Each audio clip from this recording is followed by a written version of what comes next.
దేవుని ప్రేమ మనలోని వ్యాకులతను తొలగించును.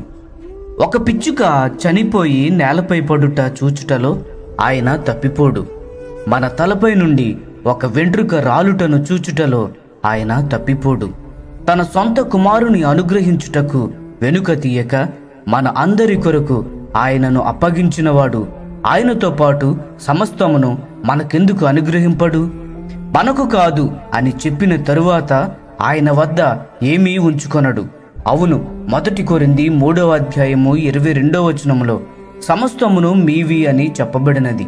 రోమాపత్రిక 8:32 కూడా గమనించండి. సాధారణముగా మనుషులకు కలుగు శోధన తప్ప ఎక్కువగా మిమ్మును శోధింపనివ్వడు అని 1 కొరింథీ 10:13 దేవునిచే వాగ్దానము చేయబడెను. ఈ వాగ్దానము కొన్ని సంవత్సరములు మాత్రమే వర్తించదు. ఈ వాగ్దానము మన జీవితంలోని మిగిలిన కాలం అంతటికి వర్తించును.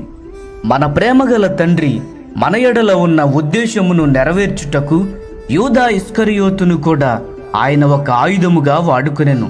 కాబట్టి మన జీవితం అంతటిలో తీవ్రమైన పరిస్థితులను ఎదుర్కొన్నప్పుడు గిత్సెమనే తోటలో పేతురు ఖడ్గము దూసినట్లు మనము ఖడ్గమును తీయనవసరము లేదు. దీనికి భిన్నముగా ప్రభువైన యేసు నిజమైన రాజుగా ఏ విధముగా ప్రవర్తించెనో మనము కూడా మన జీవితంలో ఏమి జరిగినప్పటికీ గౌరవముగా పరిస్థితులను అంగీకరించవలెను. యోహాను సువార్త 19:11 గమనించండి. పిలాతు ఎదుట యేసు నిలువబడి, పైనుండి నీకు ఇవ్వబడి ఉంటే తప్ప నా మీద నీకు ఏ అధికారము ఉండదు అని చెప్పెను.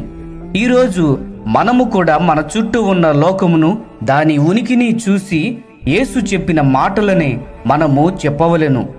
మన జీవితంలో ప్రతి విషయం మన మేలు కొరకు దేవుడు ప్రణాళిక వేసి ఉన్నాడు.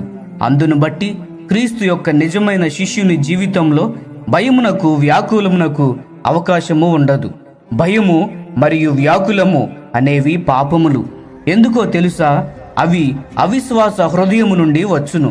మనము విశ్వాసులమని చెప్పుకుంటూ భయము, వ్యాకులము మనలో ఉన్నట్లయితే మనలను మనము మోసపుచ్చుకునేవారముగా ఉండేదము. సత్యము మనలో లేదు. యేసు ఆయన శిష్యులకు అనేకసార్లు వారి అవిశ్వాసమును బట్టి గద్దించెను. ఎందుకనగా ఈ అవిశ్వాసము వారిలో భయము మరియు వ్యాకులము సృష్టించెనని యేసు ముందే చూచెను.